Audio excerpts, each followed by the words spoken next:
मुख्यमंत्री जी मैं और अब रुक कर लेते हैं सुपर 100 का। कांग्रेस में आंतरिक चुनाव फिर टल गया है। कांग्रेस कार्य समिति की बैठक में संगठन महासचिव केसी वेणुगोपाल ने 23 जून को चुनाव कराने का प्रस्ताव रखा, जिसका बाकी सदस्यों ने विरोध किया। अब कोरोना संकट के बाद ही ये चुनाव होगा। कांग्रेस के अंतरिम अध्यक्ष सोनिया गांधी ने कोरोना के संभावित तीसरे लहर को लेकर चिंता जताई। उन्होंने मोदी सरकार पर टीकाकरण की जिम्मेदारी से मुंह मोड़ने का आरोप लगाया है।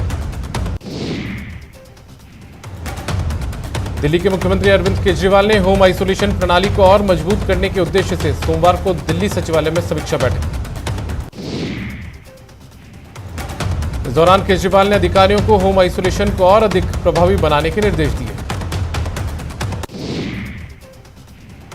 कोरोना वैक्सीन को लेकर लालू यादव ने ट्वीट के जरिए केंद्र सरकार पर हमला किया है कि राज्य और केंद्र की सरकार के लिए कोरोना के टीके की कीमत अलग अलग नहीं होनी चाहिए। राज्यों से ही देश बनता है।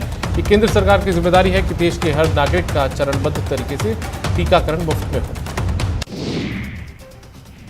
लालू यादव ने केंद्र सरकार को आड़े हाथों लेते हुए कहा कि आज दुख होता है कि तथाकथित विश्वगुरु सरकार अपने नागरिकों को पैसे लेकर भी कोरोना वायरस का टीका मुहैया नहीं करवा पा रही है। कोविड के खिलाफ लड़ाई में लोगों का मनोबल बढ़ाने के लिए संघ की ओर से 11 मई से 15 मई तक पॉजिटिविटी अनलिमिटेड मुहिम छेड़ने का ऐलान किया गया है। इस मुहिम में सदगुरु जग्गी वासुदेव, श्री श्री रविशंकर, मोहन भागवत और अजीज प्रेम जी वीडियो कॉन्फ्रेंसिंग के जरिए लोगों को संबोधित कर सकते हैं। हेमंत बिस्वा शर्मा असम के अगले सीएम बने हैं। राज्यपाल ने उन्हें सीएम पद की शपथ दिलाई। करीब 1 लाख के अंतर से जीते हेमंत शर्मा को बीजेपी विधायक दल की बैठक में नेता चुना गया था। बंगाल में आज ममता सरकार के 43 विधायकों ने शपथ ली, जिनमें 24 कैबिनेट रेंक के मंत्री हैं। ममता के मंत्रिमंडल के 3 मंत्रियों ने वीडियो कॉन्फ्रेंसिंग के जरिए शपथ ली।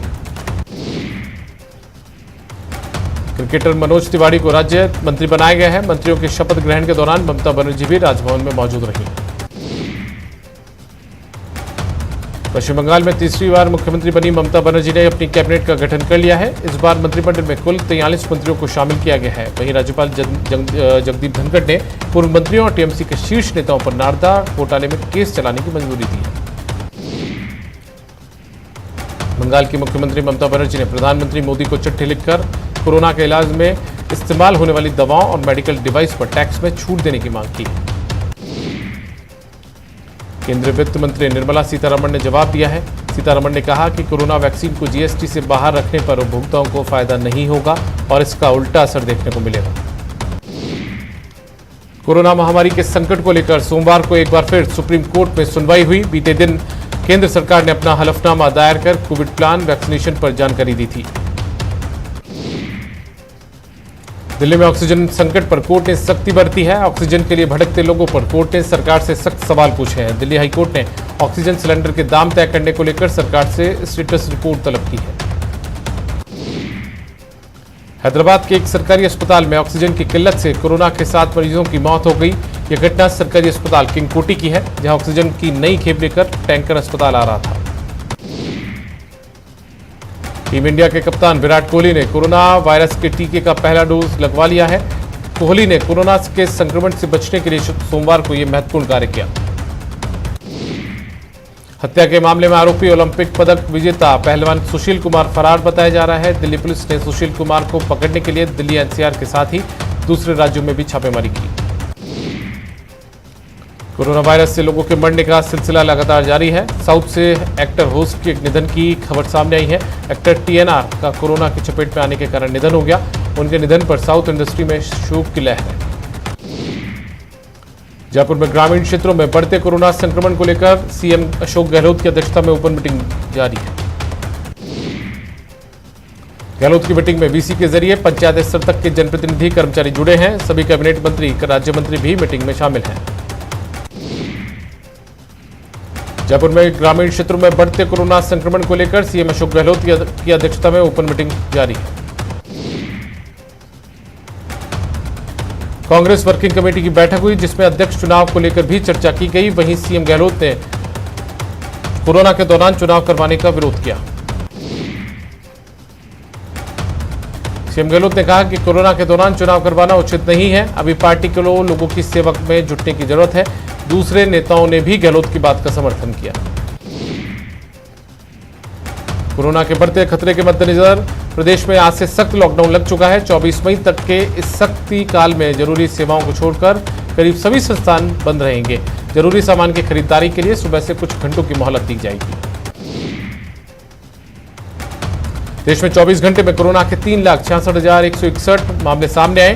वहीं पिछले 24 घंटे में 3,754 मौतें हुई हैं। कोरोना की दूसरी लहर के बीच राहत की खबर मिल रही है। देश के 4 राज्यों में पिछले 24 घंटों में कोरोना संक्रमण से किसी की भी मौत की सूचना नहीं आई। वहीं स्वास्थ्य मंत्रालय के मुताबिक राष्ट्रीय मृत्यु दर में भी कमी आई है। राजस्थान में कोरोना का कहर जारी है। पिछले 24 घंटे में राज्य में 17,921 कोरोना संक्रमण के मामले सामने आए हैं। पिछले 24 घंटे में कोरोना से 159 लोगों की मौत हुई है। जैसलमेर में कोरोना संक्रमित पति पत्नी को ले जा रही 108 एम्बुलेंस एनएच पर निर्माण कार्य की वजह से पलट गई, जिससे एम्बुलेंस में सवार कोरोना संक्रमित पति पत्नी घायल हो गए। केंद्रीय कृषि राज्य मंत्री कैलाश चौधरी बीते एक सप्ताह में दूसरी बार जिला अस्पताल पहुंचकर कोविड के हालातों का जायजा लिया। मंत्री चौधरी ने कोविड संक्रमित मरीजों से मिलकर स्वास्थ्य को लेकर कुशलक्षेम पूछी। वहीं जिला अस्पताल में मेडिकल कॉलेज अस्पताल प्रबंधन से उन्होंने मौजूदा हालातों को लेकर जम्बू बैठक लेकर दिशा निर्देश दिए। उन्होंने ऑक्सीजन, रेमडेसिविर इंजेक्शन और अन्य दवाइयों को लेकर दिशा निर्देश दिए। उदयपुर में आहार आपके द्वार मुहिम के तहत 5,000 से भी ज्यादा कोविड पॉजिटिव होम आइसोलेटेड लोगों को रोजाना सुबह शाम विभिन्न सामाजिक संस्थानों द्वारा निःशुल्क भोजन वितरित किया जा रहा है। इस मुहिम की शुरुआत doctor Anushka group of institutes Udaipur, Shri Jain Shwetambar Mahasabha और सौरभ लीना डूंगरपुरिया ने की और उसके बाद अन्य सामाजिक संगठन भी इस मुहिम में आगे आए। अब बच्चे भी इस मुहिम से जुड़ गए हैं। उन्होंने भी अपनी बचत का हिस्सा कोविड मरीजों के घर तक खाना पहुंचाने के लिए दान कर एक मिसाल कायम की। टोंक जिला पुलिस और प्रशासनिक अधिकारियों ने तैयारियां पूरी कर ली है। अब बेवजह घूमने वालों को किसी भी प्रकार की छूट नहीं दी जाएगी। परिवहन साधन से लेकर निजी वाहनों पर पूरी तरह से रोक रहेगी। शादी विवाह 31 मई तक नहीं होंगे। चित्तौड़गढ़ में कोरोना संक्रमण की रोकथाम को लेकर आज चित्तौड़गढ़ में 18 से 45 साल के आयु वर्ग के लोगों के लिए टीकाकरण की प्रक्रिया शुरू की गई। पूर्व पंजीकरण की व्यवस्था के आधार पर टीकाकरण शुरू किया गया। कोटा में देर रात को 11 टन ऑक्सीजन का टैंकर पहुंचा तो मरीजों और उनके परिजनों ने राहत की सांस ली। भिवाड़ी से आया टैंकर पुलिस सुरक्षा में कोटा के मेडिकल कॉलेज हॉस्पिटल पहुंचा। जोधपुर के सीमांची गेट से लेकर बकर मंडी क्षेत्र तक देर रात काफी संख्या में लोग घूमते हुए नजर आए।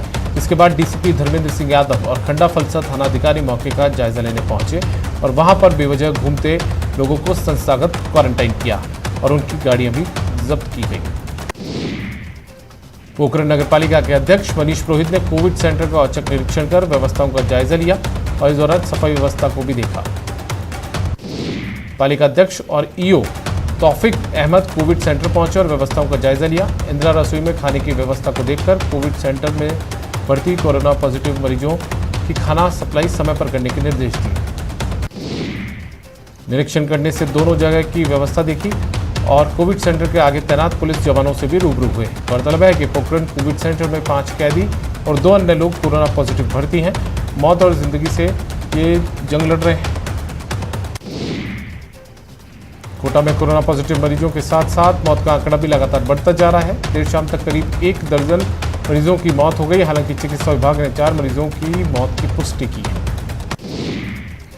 कोरोना काल में संभाग के सबसे बड़े एमबीएस अस्पताल में 87 वेंटिलेटर हैं, जिसमें से 1 दर्जन वेंटिलेटर खराब पड़े हैं।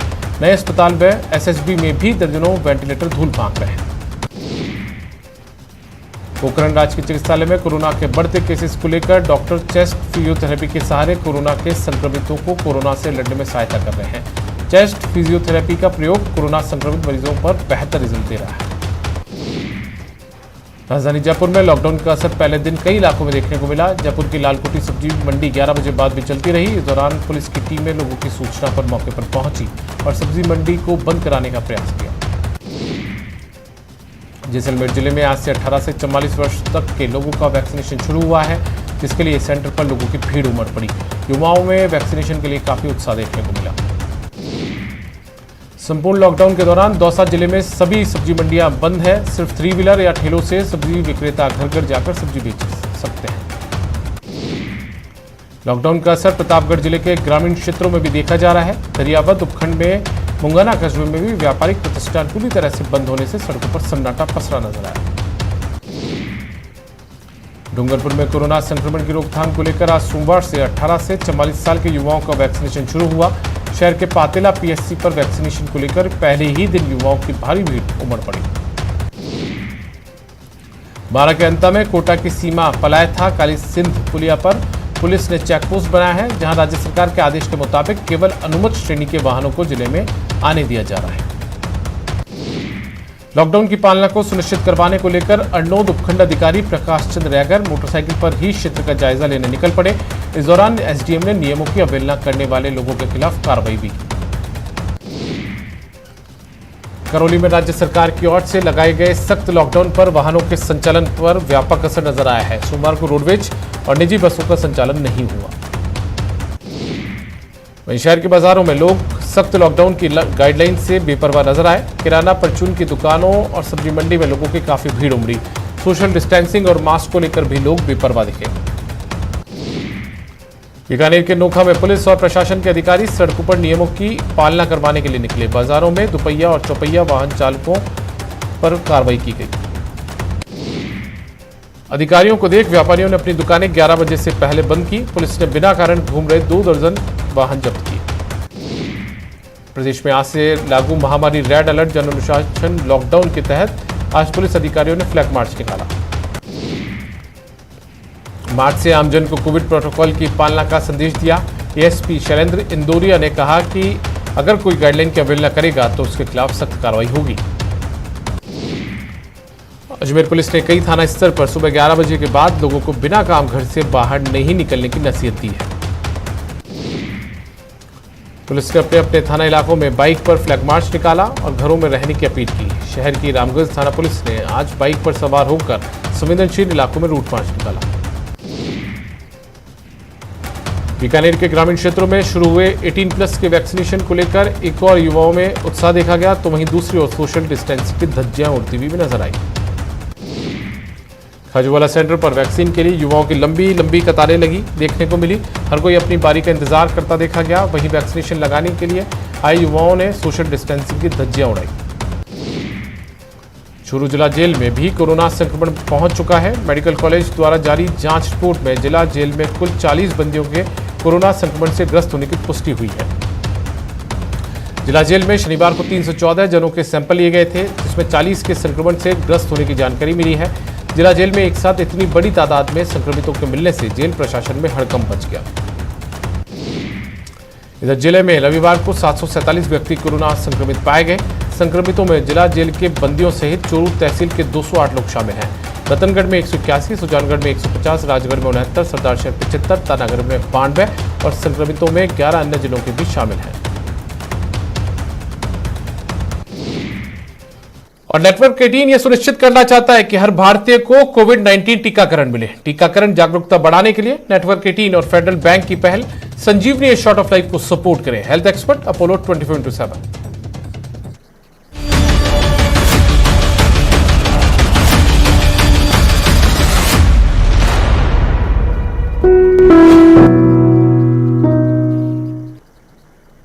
और फिलहाल वक्त एक ब्रेक का है।